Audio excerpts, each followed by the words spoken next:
ke Subang naik motor teh. Naik motor Bison saat itu. Sekitar tahun 2014. Naik motor Bison, cukup nggak ya? 50.000. Ngomong sama teman satu, cukup nggak? Bismillah deh, jalan. Pas mau belok ke arah Subang, ke kanan, tiba-tiba ada kelelawar. Rombongan kelelawar. Ngampirin, ngeganggu kita. Ditabrak lah tuh helm, apa sampai kita mau jatuh. Nah orang ini nanya yang AA tukang kopinya, mau ngapain? Kaget. Ada yang minta tolong buat ngeruqyah, bilang gitu. Kade, jangan, pulang aja. Itu udah biasa di sana. Di kampung tersebut, baru narik motor teh, tek, disambut sama yang ngundang kita. Tiba-tiba anaknya kerasukan, teriak-teriak.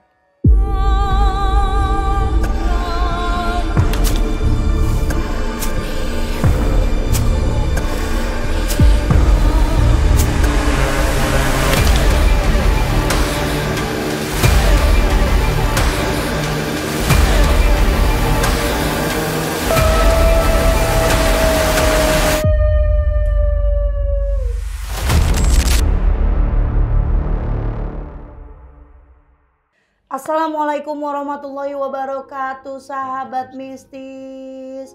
Kumaha daramang? Alhamdulillah ya Allah, yang nonton pada seger-seger ya.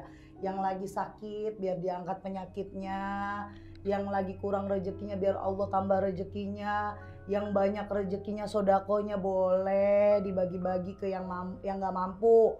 Yang mampu mah biarin ngasih lagi yang banyak. Ke jandanya janda tua. Nih kalau begini mah kebiasaan kameramen saya, nyodorin sedekahnya ke janda yang muda, yang cakep-cakep. Nah buat sahabat mistis yang nanya, Teria kalau mau nemuin Teria gimana sih? Mau konsultasi gimana sih caranya? Rumahnya di mana? Terus mau berbagi pengalaman jadi narasumber Teria gimana caranya? Oke, kalau untuk berhubungan dengan spiritualis bisa hubungi admin Sasi dan admin Ririn. Nah untuk yang jadi narasumber terus cerita kalian mau aku aja yang bawain karena inisial kalian mau di secret atau dirahasiakan, bisa kirim cerita kalian atau hubungi ke Uci.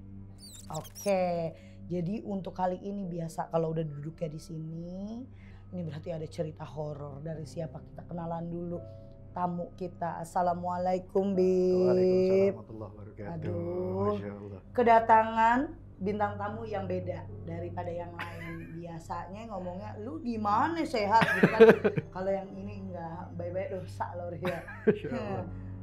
Temennya guru, keluarga guru, anaknya guru, berarti guru saya juga. Masya Allah. Kita berbagi pengalaman. Siap. Saya masih belajar. Siapa tahu Sama-sama belajar. ketemu sama Habib nambah lagi juga kita ilmunya ya kan. Amin Nah, insya Allah. kalau yang kali ini diceritakan horornya horor banget.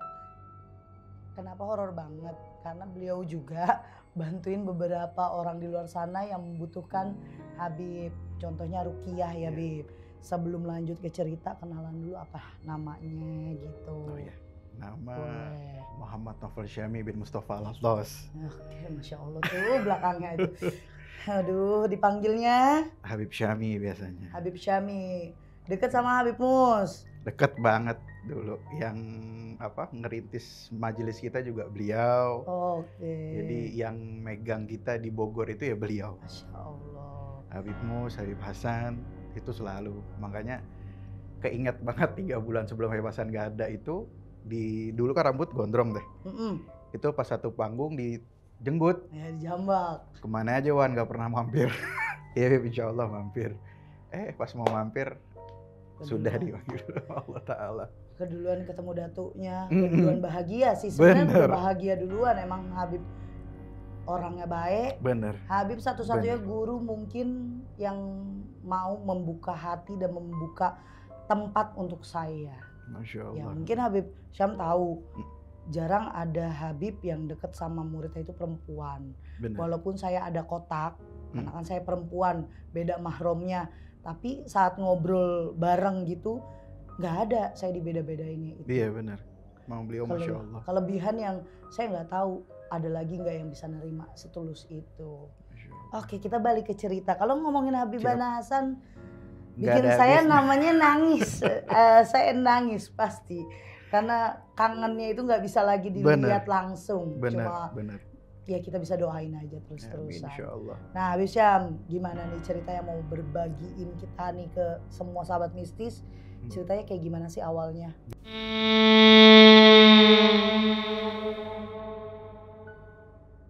Jadi awalnya itu karena saya dulu kan asli Pekalongan teh.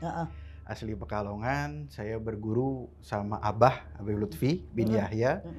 Itu pun karena kakak saya nikah sama anaknya Abah yang bontot, makanya dianggap keluarga semua. Nah, sama Abah ditaruhlah ke satu tempat di Pekalongan sama Habib Muhammad Dardanillah bin Abdurrahman Syahab. Suatu saat saya disuruh ke Jakarta awalnya teh. Jakarta. Oh ya Bi, siap-siap dulu gitu kan. Nggak usah ngambil baju, kan di kantong ada uang tuh. Sana berangkat. Ya udah, nggak bawa baju cuman hanya yang dipakai sama uang yang di kantong aja udah. Ya udah, samina wa ta'na sama guru, saya berangkat ke Jakarta. Singkat cerita dari Jakarta, barulah saya ke Bogor. Di Bogor, nggak tahu kenapa jalannya Allah Ta'ala teh, tiba-tiba ada yang minta bantuan. Saya dikontak untuk ke Subang. Nah, awalnya itu karena kita belum punya majelis, bahkan saya di Bogor itu diasuh sama orang Katolik. Masya Allah. Sama orang Katolik tuh sampai dikuliahin di perhotelan. Bener. Tapi Masya Allahnya, orang Katolik ini namanya Bu Sarah, itu setiap azan pasti kamar saya diketok. Oh, mengingatkan. Sholat. Itu Masya Allahnya di situ. Dan tidak ada sampai akhirnya anaknya yang ikut sama saya itu yang bareng-bareng jadi mualaf. Diizinin tanpa ada perseteruan. Ya Allah, adem banget kalau begitu ya. Semua orang begitu mah adem bener. Nah, saat saya dikontak untuk ke Subang itu teh, Bib bisa nggak ke sana? Oh, saya saat itu ngetutup teh. Saya habaib, saya tutup. Jadi anak-anak ini teman-teman kita manggilnya Bang Muh dulu. Bang Muh bisa nggak ke Subang? Insya Allah bisa. Itu saya pas lagi di Jakarta di rumah satu teman. Mikir juga teh awalnya, ya Allah, gimana ya orang minta bantuan ke Subang. Cuman megang saat itu, maaf, uang itu 50.000. Ke Subang naik motor teh. Naik motor Bison saat itu. Sekitar tahun 2014. Naik motor Bison, cukup nggak ya 50.000? Ngomong sama teman satu, cukup nggak? Bismillah deh, jalan. Akhirnya jalan tuh teh dari Jakarta, Cipinang, inget banget, jam 10 malam. Nah, saat perjalanan dari Jakarta ke Subang itu kan aneh. Jadi perjalanan itu aneh banget. Sampai di Indramayu, pas mau belok ke arah Subang, ke kanan, tiba-tiba ada kelelawar. Rombongan kelelawar. Ngampirin, ngeganggu kita. Ditabrak lah tuh helm, sampai kita mau jatuh. Saya bilang, berhenti dulu Dil. Namanya Dilah teman saya. Berhenti dulu Dil. Iya Bang Mo. Istighfar dulu deh, syahadat dulu, sholawat gitu. Kita baca-baca, nenangin diri, ternyata di depan ada warung kopi teh. Warung kopi. Kita berhenti dulu di situ. Beli kopi. Nah, orang ini nanya yang AA tukang kopinya, mau kemana A? Ke daerah sana Pegaden. Mau ngapain? Kaget. Ada yang diminta tolong buat ngerukiah, bilang gitu. Kade, jangan, pulang aja. Itu udah biasa di sana. Saya mikir juga, gimana ya? Cuman pikiran juga langsung kebesit omongan guru. Kalau ada orang minta bantuan, seperti apapun, jalan. Terus saya dipesenin sama guru, kalau sudah masuk ke dunia ruqyah, kuncinya satu, ikhlas. Ikhlas mati dalam keadaan apapun, ikhlas mati dalam saat apapun, keadaan apapun, bagaimana apapun. Langsung, bismillah deh. Ayo Dil, jalan. Jalan saya ke sana. Pas jalan, ada lagi tuh teh. Kelelawar lagi. Jadi setiap jalan itu berapa kilometer pasti ditabrak kelelawar. Sampai ya berhenti lagi sampai di daerahnya, di kampung tersebut baru narik motor teh. Tek, disambut sama yang ngundang kita. Tiba-tiba anaknya kerasukan. Teriak-teriak. Cewek cowok? Cowok. Pakai bahasa Sunda lah saat itu. Apa namanya? Marah-marah sampai gelas dilempar, apa dilempar, bapaknya dicekek. Ya Allah. Ya udah kita pegang dulu. Belum nyempet istirahat, ngerokok atau apa, belum sempet sama sekali. Langsung kita pegang, saat itu kita baca wirid sakron. Kita baca wirid sakron. Udah teh, alhamdulillah reda nih. Pas reda jam 1 malam. Jam 1 malam baru santai nih teh, baru santai. Tiba-tiba di langit ada suara kak, kak, kak. Apa nih? Keluar semua keluarga itu, bahkan sampai tetangga-tetangga keluar teh. Itu ada apa namanya? Burung gagak apa? Kelelawar. Oh. Kelelawar putih. Wah. Segede parabola zaman dulu. Oke. Udah bisa bayangin. 3 biji. Hah? Muter di atas rumah. Insya Allah tiga-tiganya? Tiga-tiganya. Dan itu bukan kita aja yang ngelihat. Ya sebelah-sebelahnya lah. Semua keluar yang dengar suara kelihatan semua. Langsung kita, ya Allah gimana nih? Saya langsung ambil wudhu, pulang, saya suruh si Dila, lo baca ratib al-atas. Ibarat kata gue baca ratib al-atas. Ayo kita bertarung deh malam ini. Mau mati ya mati, mau gimana lah. Bismillah. Udah teh. Nah kita lihat kelelawar itu ke arah jalan raya. Ke arah jalan raya. Nah saat itu udah tenang. Nah kita nggak bisa tidur teh.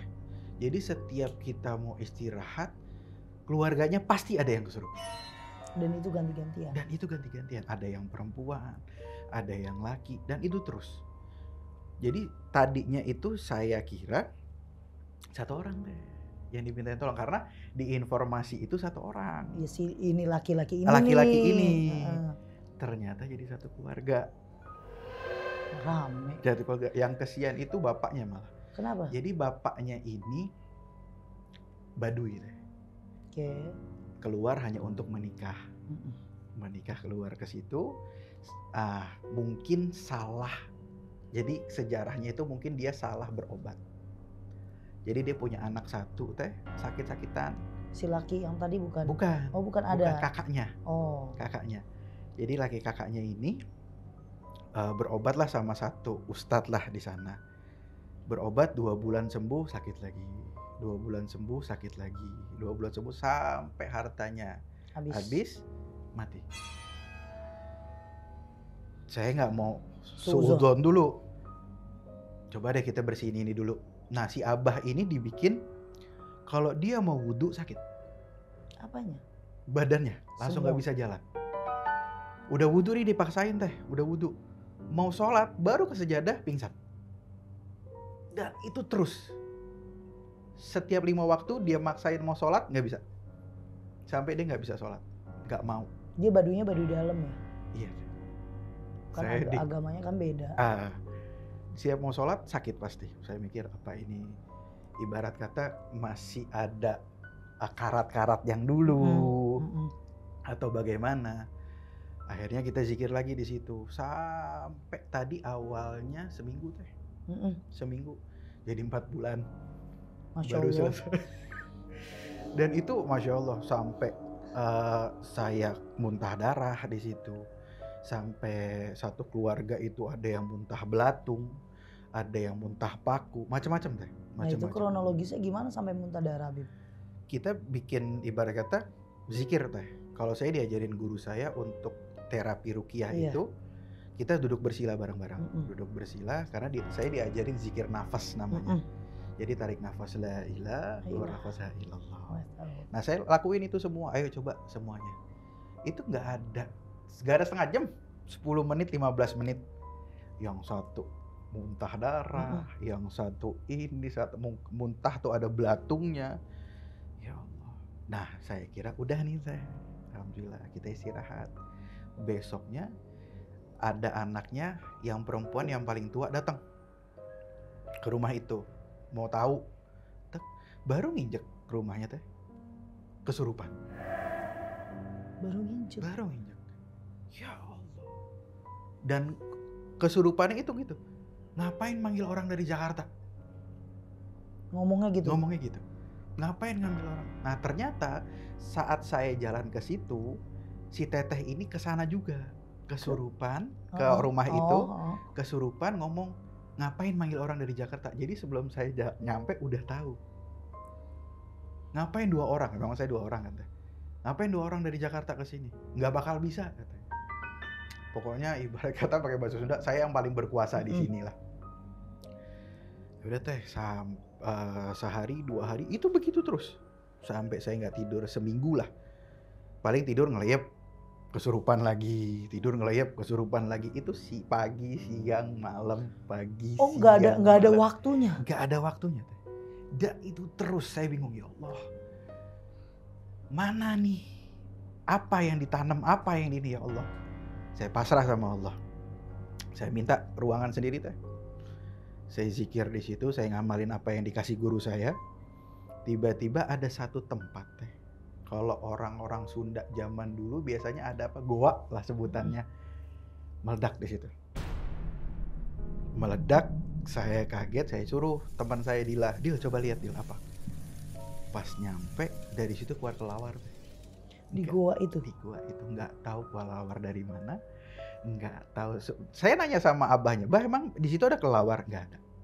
Dan goa itu memang ada tapi? Ada. Goa itu sebutannya teh. Jadi kayak ruangan kosong aja buat naruh kendi, naruh ini. Ternyata pusaka abah itu di situ. Meledak, keluarlah beberapa ekor kelawar. Kaget saya, ya Allah, udah selesai kali ini, alhamdulillah. Besoknya teh, nah itu bisa tidur teh, habis meledak itu bisa tidur.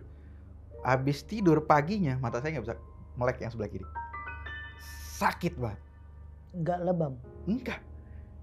Nggak ada tanda-tanda kayak habis dipukul kan lebam biru atau nggak ada. Cuman buat melek itu kayak ditusuk.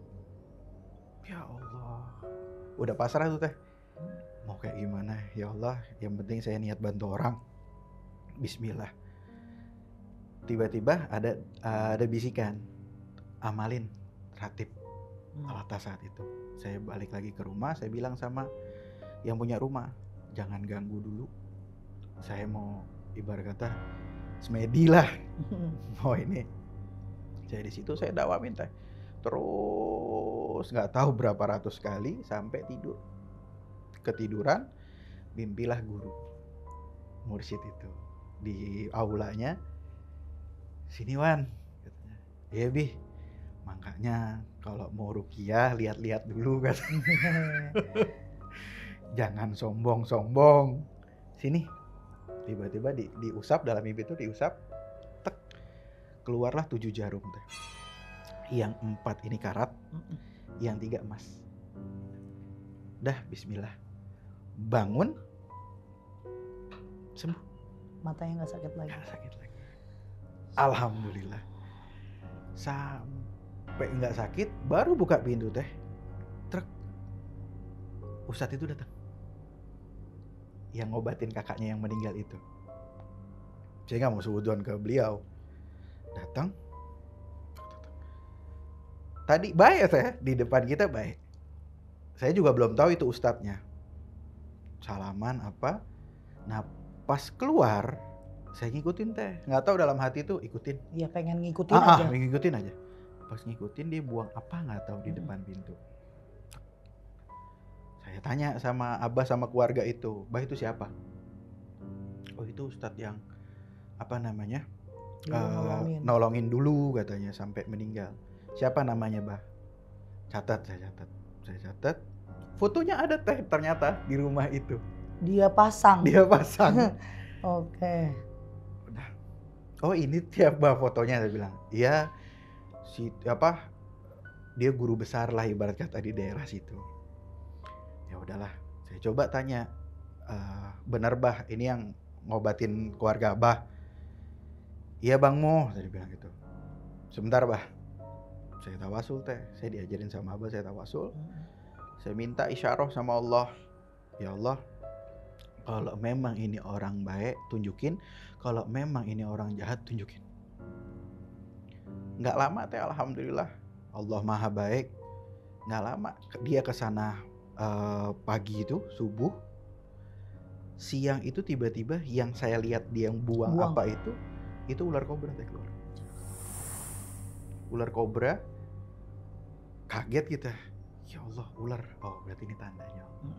Ini bah, saya jabarin. Tadi Bang Mo baca ini. Saya minta sama Allah untuk tunjukin, ternyata itu bukan orang baik, bah. Abah kalau nggak percaya ini. Dan saat itu pun Abah belum bisa sholat. Masih sakit. Jadi perkara kita itu di situ, yang laki ini sudah alhamdulillah, si teteh ini yang kakaknya alhamdulillah, tinggal abahnya Abah aja. Sampai 4 bulan itu ngurusin Abah itu teh. Ngurusin dari yang laki sama yang perempuan ini? Ini seminggu. Oke. Seminggu. Nah ini ngurusin Abah ini sampai 4 bulan. Itu Abahnya sampai di hari terakhir 4 bulan terakhir itu saya capek. Ya Allah, maafin Wan, maafin saya, maafin hambamu yang kotor ini, lebih percaya dengan wiritan daripada sama Engkau ya Allah. Saya pasrahkan semua ke Engkau ya Allah. Saya minta apa yang harus saya baca, saya minta apa yang harus saya lakukan. Tiba-tiba keluar tuh teh, alhamdulillah, dalam hati tulis, baca ini sekian ribu, baca ini sekian ribu, baca ini sekian ribu, terus. Itu namanya ijazahan Tuhan. Iya. Ijazahnya langsung. Tak. Wah, alhamdulillah. Ayo, saya kumpulin semua teh. Iya. Saya kumpulin semua keluarga yang tinggal di rumah itu sama teteh yang tinggal di luar itu saya kumpulin semua, sama suaminya saya kumpulin. Minta izin karena suaminya TNI kan teh. Datang dulu deh. Semua bersihin semua. Saya baca tuh teh. Saya baca semua barang-barang, baca subhanallah, baca ini. Ternyata muntah lagi teh. Si Abahnya, istrinya, ya anaknya semua itu muntahnya macem-macem. Darah kah? Darah cuman hitam. Terus ada yang dari kupingnya itu keluar belatung, dari matanya ada yang keluar darah. Jadi di sana kan 5 orang teh. 5 orang sama kita 2, 7. Itu semua teh dari habis maghrib, habis sholat sampai subuh. Itu wiritan baru selesai. Karena dapatnya banyak. Dan mereka belum tentu secepat kita baca bahasanya gitu ya. Bener, jadi kita ngikutin mereka. Bener. Terus baca. Sampai Abah ini kelempar teh. Mental. Kita angkat lagi, duduk, mental lagi sampai 4 kali saat itu. Sampai Abah minta ampun, Bang Mo, Abah gak kuat, gak apa-apa deh Abah mati. Sekarang enggak bah, kita punya Allah. Yang nentuin mati itu Allah. Bukan perkara beginian bah, ini buat Allah perkara ini gampang. Kita selesaiin wiritan ini dulu bah. Terus. Itu benar teh muncul lagi. Si kelelawar itu muncul lagi sampai di sebelah rumah tuh getok pintu. Kok saya tahu ya Subangnya di mana ya itu? Karena kan Subang nggak jauh-jauh. Sampai getok-getok rumah, ada kelawar putih lagi. 3 lagi. Terus. Jadi saat sesi kita zikir itu kelawar terus muter. Sampai saya selesai subuh, azan, tek. Nah kelelawar itu jalan lagi ke jalan lagi. Udah bah, coba wudhu. Pas wudhu alhamdulillah bisa. Sampai bisa sholat. Saya kira selesai. Pas jam 8 pagi tiba-tiba ada yang datang teh. Bang Mo. Iya, kenapa? Itu ibu yang lagi hamil mati. Hah? Yang di depan jalan. Oke. Saya nggak mau suudon nih teh. Nggak mau suudon. Terus, iya benar kata Bang Mo. Ibu yang lagi hamil itu ternyata pasien si itulah, dukun itulah ibarat kata. Dan anehnya Bang Mo, saya juga udah ngelarang Cuman saya nggak takut manggil bangmu ke sana. Kenapa emang? Jadi matinya itu lagi hamil teh, hamil 8 bulan. Tuh. Mati. Terus sama dukunnya itu, ini telapak kakinya ditusuk-tusukin jarum. Kayak aku puntur. Ya Cuma kayak aku puntur gitu. ditusuk-tusuk teh, bukan kalau aku puntur kan udah didiemin. Ini nggak ditusuk sampai darahnya keluar, ditaruh gelas kendi, dibawa. Menyerahkan nyawanya secara gampang. Nah, saya bingung kenapa ya begitu. Oh itu, tapi belum masuk. Belum. Ini gini belum. Saya bingung kenapa ya. Akhirnya saya tanya dulu nih sama tetangga-tetangga yang pernah diobatin sama beliau lah. Diobatin sama dukun ini. Saya tanya, bener Ustadz? Dia bilang gitu. Ada yang bilang katanya begitu sih bangmu. Ada yang bilang, akhirnya rumahnya di mana? Kasih tahu. Di sini bangmu. Saya jalan. Sama Dila. Sama Dila ini. Sama mantunya Abah. Oh yang TNI itu? Yang tahu tempat. Ayo bangmu saya anterin. Tapi saya nggak berani masuk ya bangmu. Oke. Nah bismillah biar cepat selesai. Karena merembet teh dari satu keluarga ke yang lain. Jadi satu kampung. Iya. Dan Abah itu usianya berapa sih? Umurnya nggak tua banget sih teh. Paling 60-an ya? Udah lebih. Oh lebih? 70 lah, hampir 80. Cuman masih seger teh, masih seger. Akhirnya kita ke sana tuh teh malam-malam. Jalan ke sana pun itu ya semacam-macam dihadang. Ada badan besar kita terobos, ada apa sampai Dila ini bawa motor mau jatuh, hampir sempat jatuh sekali. Lanjut gak Bang Mo? Lanjut. Mau gak mau harus selesai hari ini. Capek kita. Nyampe di sana, dukunnya tahu teh kita mau ke sana. Ngapain? Enggak, saya mau tahu aja. Kalau Anda punya ilmu, tunjukin ilmunya. Saya nggak punya ilmu, saya punya Allah. Saya bilang gitu. Coba. Tiba-tiba ya berubah lah teh kesurupan dianya. Nggak jauh dari kelawar, kayak bonek kelawar gitu. Terjawab lah. Oh ternyata ini. Karena saya nggak mau suuzon sama beliau dulu. Terjawab. Saya cuman duduk, Dil tolong pegang. Kita baca deh. Kita baca Auzubillahiminasyaitonirrajim. Kita baca surat Al-Kautsar saat itu. Terus saya baca sampai dukun itu muntah, minta maaf. Saya tanya kenapa begini. Jadi dulunya dukun ini tukang sampah. Oke. Tukang sampah. Dia berguru di daerah Kuningan. Bener kan otak saya? Di Kuningan, berapa tahun, balik lagi jadi seperti itu. Nah, pasien-pasiennya teh, saat uangnya nggak ada, dijadikan tumbal untuk ilmu. Iya, saya paham itu. Makanya saya tahu. Udah lokasinya ya memang pas. Tapi ada juga untuk diri saya juga pengalaman spiritual. Dan itu tahun 2014. 2014. Habib tahu kan, saya di saat itu belum tobat. Makanya saya bilang kayak saya tahu deh. Oke, kelelawar putih. Lucu nih. Itu Masya Allah. Akhirnya ya saya bilang saya nggak mau tobat terserah, mau ngelanjutin terserah. Nggak dibantai. Enggak. Dibiarkan. Biarkan. Karena dia juga makhluknya Allah. Dan dia udah minta maaf juga. Udah minta maaf. Saya cuma minta jangan ke kampung situ lagi. Sudah. Terus dia ceritain nggak kenapa dia ngaduin Abah? Karena jadi abahnya itu yang ngundang dia awalnya. Oh. Nah dia itu demen sama ilmunya Abah juga. Gitu. Karena Abah punya ya, namanya orang Baduy dalam. Abah juga sempat cerita, saya dari Banten ke Subang ini cuma jalan kaki 30 menit. Ya percaya lah, terbang juga bisa kan. Masya Allah, bilang itu ya udah terserah. Mau seperti apa, saya juga nggak punya hak. Yang punya hak membalikan hati kamu ya Allah Ta'ala. Kalau hati kamu sudah dimatikan sama Allah, ya terserah Allah Ta'ala mau seperti apa. Yang penting saya minta jangan ke kampung itu. Perjanjian, ada TNI juga saya panggil, akhirnya berani masuk. Perjanjian, udah kita lupain.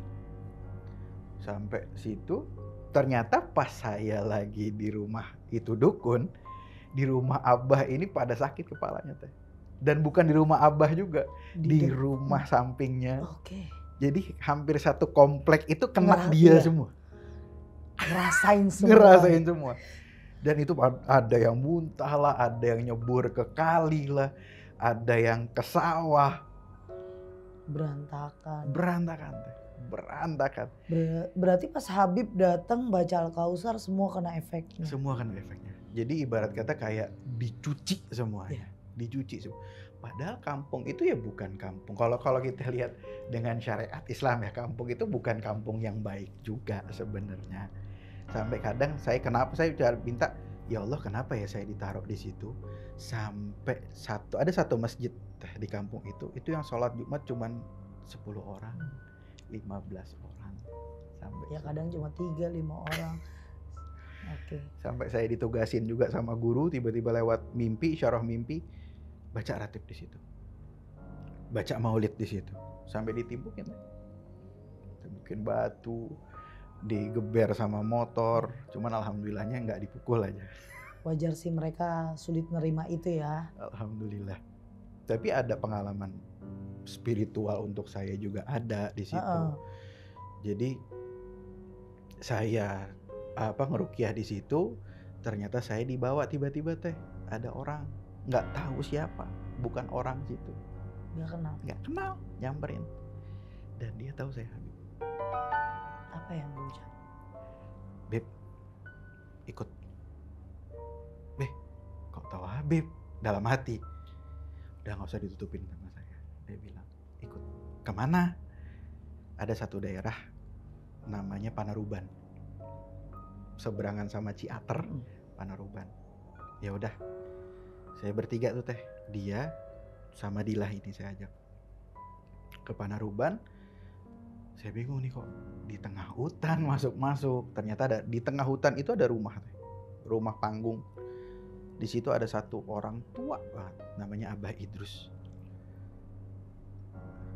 Habib kan, tawasul di atas dulu. Saya dulu masih agak fanatik. Karena basic mondok, tawasul apa nih? Masih begitulah teh. Tawasul Sunda kayak gimana? Apa yang ditawasulin dan siapa yang ditawasulin? Saya lihat dulu teh. Oh, saya percaya itu tawasul, saya ikut tawasul.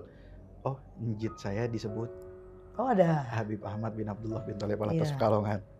Oh disebut. Terus yang disebut itu Habib Husain Luar Batang disebut, Habib Ahmad bin Alwi Al-Haddad, Habib Kunjung disebut. Oh ya sudah, saya baca teh,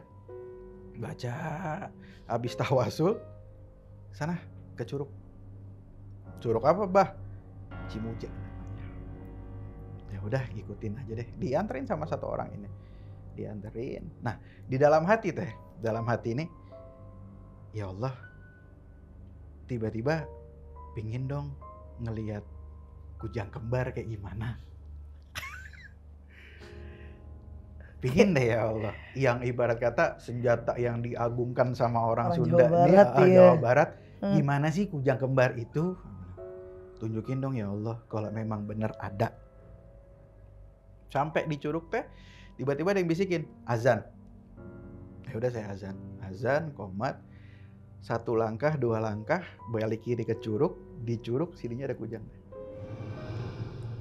Begini, tek. Yang satu bilahnya putih, yang satu bilahnya hitam, yang satu gagangnya emas semua, yang satu batunya merah, yang satu batunya hijau. Wah. Dan itu semua ngelihat, Dilah juga ngelihat. Bang mau ambil. Pas mau ngedeketin, tiba-tiba ada ular teh, ular kobra warna hijau. Saya malah lebih tertarik ke ularnya daripada kujangnya, karena kobra warna hijau. Kok ada Kok gitu. ada? Dan saya juga pencipta reptil. Udah ntar izin Abah dulu. Udah saya mandi di situ, sholat di situ, dan di situ ada tapak macan teh di batu itu. Saya pikir ini tapak macan udah berapa ratus tahun sampai bertapak di situ. Saya balik teh ke Abah. Baru masuk pintunya, udah ngelihat kujangnya. Mau ngucap udah tuh sampai geter. Udah bah, tapi nggak bisa diambil bah, ada ular. Kan niatnya ngelihat bukan ngambil. Bener sih, kan cuma mau ngelihat. Saya pikir wah salah apa namanya? Salah lagi Salah niatnya. niat nih. Nah pas mau pulang, bah izin pulang, nggak boleh pulang. Di sini dulu 40 hari. Oke. Jadi saya di situ suruh puasa 40 hari, setiap jam 1 malam suruh ke curug itu sendirian. Ternyata curug itu tempat holwatnya Eyang Prabu Siliwangi ke-6. Eyang Prabu Pemanah Rasa. Dan saya akhirnya tahu sejarah tentang Siliwangi dari situ awalnya. Sampai saya ke Gunung Salak, saya sampai ketemu Abah Raden Soka di Gunung Salak. Sampai tahu dari Siliwangi pertama sampai 12 terakhir. Tahu semua di situ. Sejarahnya bagaimana. Ternyata Sunda itu bukan suku. Ternyata Torigo. Saya belajar di situ semua. Sampai sekarang. Dan sampai akhirnya tahu. Sampai akhirnya tahu. Bahkan sampai tahu ibu saya kan bukan Syarifah. Oh iya? Ibu bukan. Jadi saya pas lahir itu memang diasuh sama Abi Nizar dan Mama Hekmah. Abi Nizar Asegaf. Makanya saya taunya dulu Asegaf. Oke.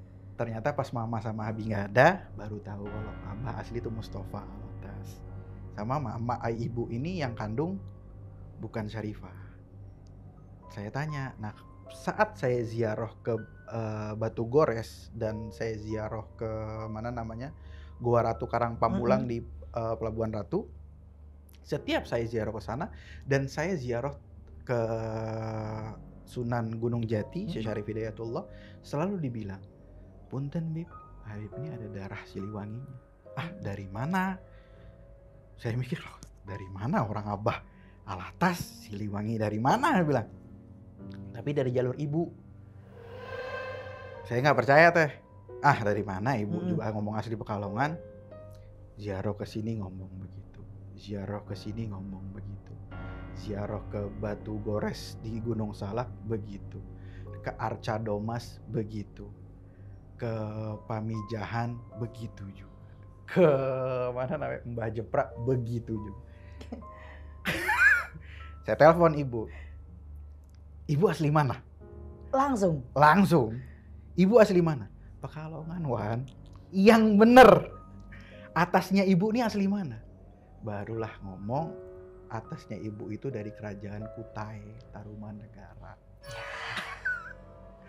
Terbukalah tabir di situ. Ternyata perjalanan hidup ini, kenapa guru suruh keluar dari Pekalongan? Ya ini. Untuk jati diri. Karena nih. Nggak dikasih tahu teh. Suruh ngapain? Suruh kemana? Ya udah di jalan aja saat itu. Sampai ketemu ini, tahu-tahu bisa ngeruqyah karena nggak belajar. Betul. Tahu-tahu bisa ini, tahu-tahu ketemu Abah ini, dapat sejarah ini, bahkan dapat satu buku tabirnya Sunda Pasundan ada. Pantesan mating cabut. Mating cabut gak ada. Gue pikir ke Kim, oh ini udah paham gue. Sampai tahu siapa Eyang Prabu. Ternyata kan sedikit dibuka Siliwangi kan ternyata bukan hanya di Pasundan Satu, aja. Ternyata Nabi Allah Daud alaihissalam itu betul. Prabu Siliwangi. Ternyata ada Prabu Siliwangi yang perempuan ada di Yordania. Sampai begitu. Ya karena kan orang taunya satu. Orang taunya ibaratnya yang kita temuin kebanyakan, oh ini dulu Prabu Siliwangi makamnya di sini, ternyata cuma tapak tilas. Tapi tapak tilas yang kalau memang orang bukan kita bilang ngabdi ya, ngabdi dalam di keraton aja tahu sebenarnya memang nggak satu. Emang ada. Karena kan itu turunan terus, kerajaan itu turunan terus menurunin gitu. Ya susah kalau orang yang emang nggak ngerti ya cuma sebatas tok itu aja. Apalagi orang yang dalemin spiritualisnya aja, Nah, dukunnya doang. Paham kan, Bib? paham. Ya dia nggak akan pernah tahu jabarinnya seperti Nah, apa. makanya saya tiba-tiba dapat tugas lah dari guru sebenarnya untuk jangan sampai membuat agama itu dibenturkan sama budaya. Saya itu paling marah. Maaf, mau itu kiai, mau itu habib pun saya marah. Kalau ada benturan antara agama dan budaya. Karena saya juga sering debat sama mereka juga. Karena orang bilang, wah ini Habib unik nih, ngerti? Sampai saya didatengin satu orang teh buat ngulik siapa Eyang. Nggak tahu orang mana, tiba-tiba nge-DM, saya mau ketemu. Maksa. Akhirnya Saya temuin teh. Saya jabarin semua, tak, baru dia tahu. Oh ternyata sejarah ini banyak yang ditutup. dan kebanyakan gini, Bib. Kalau kita boleh sharing, orang-orang seperti saya itu ya selalu dianggap hitam dengan budaya. Saya selalu dibilang bukan cuma kuno ya, lebih kayak ini udah modern loh, lo masih percaya dengan adat istiadat. Tapi kalau nggak dari leluhur kita nggak tahu. Bener. Ini yang zaman sekarang nggak tahu. Bener teh. Karena kita hidup di Nusantara yang begitu banyak budaya. Makanya kadang saya ngelihat statement-statement seperti itu kesal juga dalam hati. Bahkan saya pernah ada satu pengalaman kalau masih ada waktu. Saya di debat. Saya ada satu lah Ustadz di debat. Beb, ngapain ikut sedekah laut? Saya itu ikut sedekah laut di Pelabuhan Ratu. Oke. Saya kan foto, nge-share. Ngapain ikut sedekah laut? Itu kan musyrik. Saya balik tanya, Ustadz, kalau itu musyrik, Ustadz bisa mengecam itu musyrik dari mana? Apakah Ustadz sudah ikut ke dalam situ? Belum. Tapi kan itu sampai sesembahan apa namanya? Ya sajenan ada. Sesajen ya, apa makan ini itu. dilarung ke laut. Itu kan musyrik, menyembah ibarat kata Nyi Roro Kidul atau apa, kata siapa? Saya bilang. Sekarang begini, Ustadz. Saya nggak punya ilmu, Ustadz. Saya orang yang paling bandel di pesantren tuh saya. Saya cuman hikmat aja sama guru. Saya bikinin kopi guru saya ini. Saya nggak pernah belajar. Saya belajar cuma sedikit. Sisanya ngarepin berkah. Udah. Saya ngarepin berkah. Tujuannya itu aja. Saya bilang gini, Ustadz, saya mau tanya, makhluknya Allah di dunia ini manusia aja, apa ada yang lain? Ada yang lain. Di laut itu ada makhluknya Allah nggak? Ada. Saya tanya lagi, ikan makhluknya Allah? Makhluknya Allah. Semua yang ada di laut makhluknya Allah. Apakah salah orang bersedekah ke makhluknya Allah selain manusia? Enggak salah. Tapi kan lebih baik ke anak yatim, ke ini, ke pesantren, ke majelis. Loh, mereka ini kan nelayan. Mencari mata pencarian di laut, saya bilang. Apakah salah dia mengagungkan Allah dengan cara dia bersedekah di laut di tempat mata pencariannya? Coba tunjukinlah dalil-dalilnya lah, apa yang salah. Sampai dia diam. Sampai malah Beb ajak kalau ada acara. Baru jadikan hati agak lega gitu ya. Tadinya berseteru nih nanti nih. Bahasanya gimana nih, kita malah adat banget lagi. Ternyata enggak, agak saya memang takut untuk semenjak saya kemarin rame berstatement, akhirnya banyak orang yang bilang saya jadi blunder. Saya udah males buat ngomong. Udahlah, dengerin cerita orang, dengerin ya, kalau misalnya ditanyakan sama orang secukupnya jawab. Karena takut ada statement-statement orang bener enggak? Iya. Ya contoh kayak kita adat istiadatnya begini, apalagi Habib tahu banget kalau itu Jawa Barat. Loh, saya kayak tadi apa tawasul Sunda kayak gimana? Loh, saya mau ketawa. Aku tahu tuh yang mau dimaksud dia. Karena pertama kali saya diajarin sama keluarga papa saya. Terus akhirnya ada almarhum Cai Elang. Cai Elang itu dulu yang ngurusin saya di Keraton Kesepuhan. Guide saya juga. Pokoknya dia yang ngajarin saya semuanya di Kesepuhan. Cai Elang ini ngirimin lah tawasul ke saya. Katanya kita berbagi ilmu itu, bersedekah ilmu gimana pun caranya. Nah saya yang minta kalau boleh minta ilmunya tawasul yang komplit. Kenapa saya bilang minta komplit? Sejarahnya di Cirebon itu orang A beda. Yang lebih tua kesini beda lagi. Yang umurnya menengah kesini beda lagi. Nah akhirnya saya minta dari yang pasti dari keraton. Akhirnya diurut-urut. Saya ngebaca pertama kali tawasulan yang dikasih papa bukan ini. Tapi emang ada. Syekh Abdul Qadir Al-Jailani udah pasti ada. Ini kok ada Pangeran Cakrabuananya. Ngerti nggak Habib? Di situ saya takutnya musyrik. Takutnya saya salah langkah. Takut banyak ketakutan. Tapi akhirnya saya ngobrol sama almarhum Habib Bana. Di satu waktu masih ada selang habis ceramah di acara haul papa saya. Meyakinkan diri saya yang selama ini udah saya baca kan. Sekali lagi meyakinkan, ada kiai yang udah ngeyakinin. Kayaknya kalau guru besar ngomong udah yakin. Nggak apa-apa, antum cuma doain.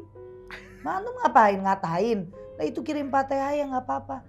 Dan kejawab sama kita. Pertama kali ngeliat apa? Pasti. Ya kan?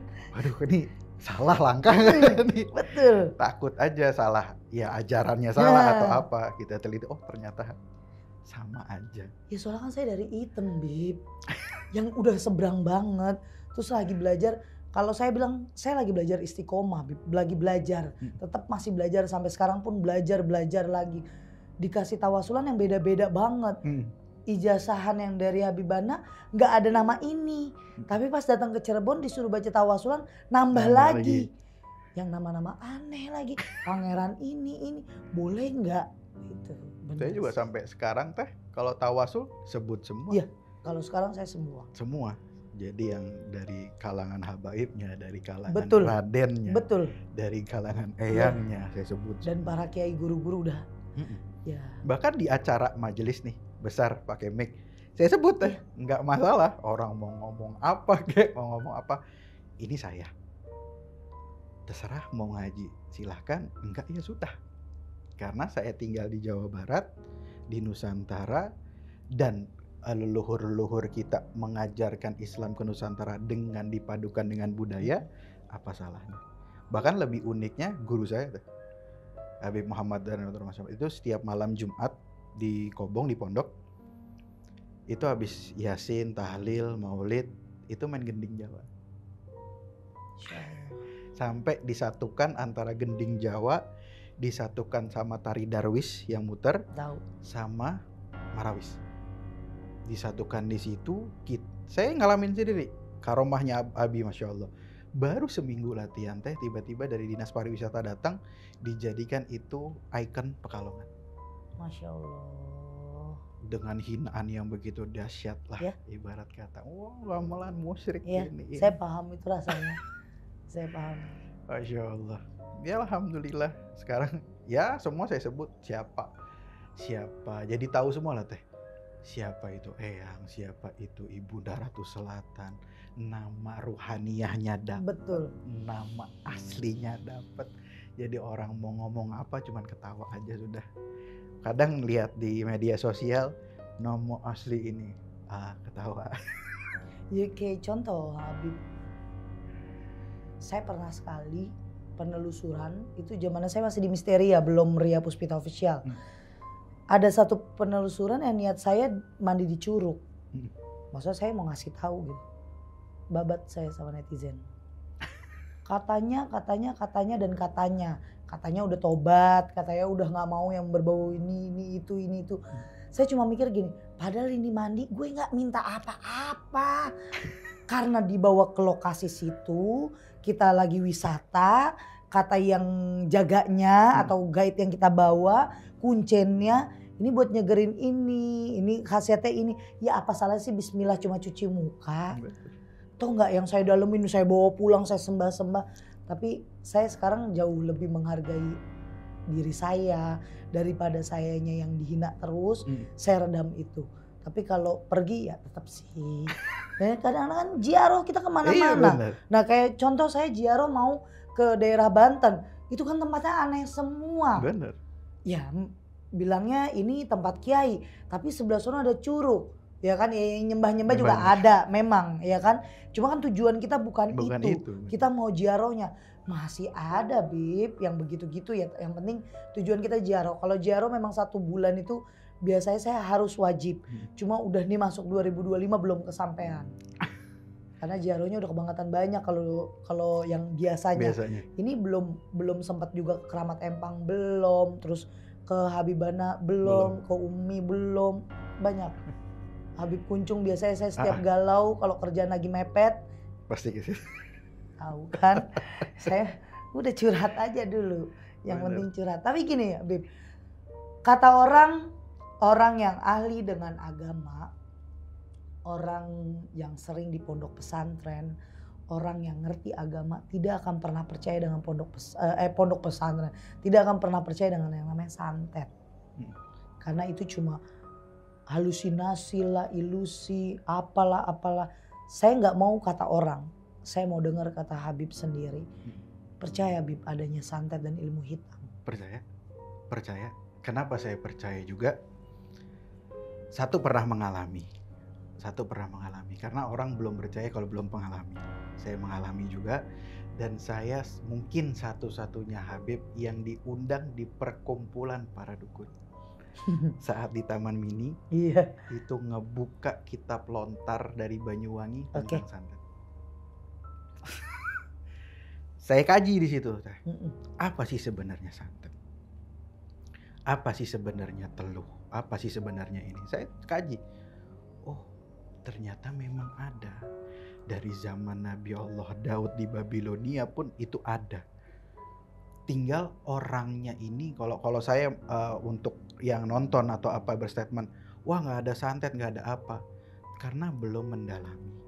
Nah, saya juga kadang pesan sama anak-anak majelis, anak-anak apa, jangan pernah gampang untuk menyalahkan orang sebelum Anda mendalami ilmu tersebut.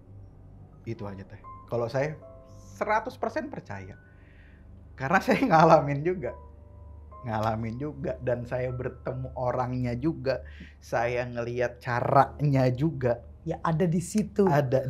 Sebagai pemain lagi. Benar. Yang dimainkan. Mainkan. Orang-orang yang adu argumen tidak percaya dengan yang adanya santet, bagi saya mereka bagus. Alhamdulillah Allah masih kasih dia berkah sehat. Benar. Cuma terlalu jumawa aja ya. Benar. Makanya sekarang ini kan kalau saya ya teh, ini pendapat saya, banyak iblis-iblis kecil teh. Ya. Karena pendapat seperti itu pokoknya nggak ada. Gue yang paling bener, nggak ada. Apa bedanya saat iblis suruh sujud sama Nabi Allah Adam? Ya namanya kita udah di akhir zaman, Bib. Akhir zaman bagi orang semakin milenium, semakin modern. Tapi ternyata akhir zaman itu kita kembali kepada zaman jahiliyah. Cuma ya kalau kita bahas di sini kayaknya panjang banget sih. Pasti panjang banget. Lebih baik kita di luar kamera nanti ya. Siap. Oke, untuk sahabat misi semuanya, apapun yang ada di dalam sini jadikan pelajaran.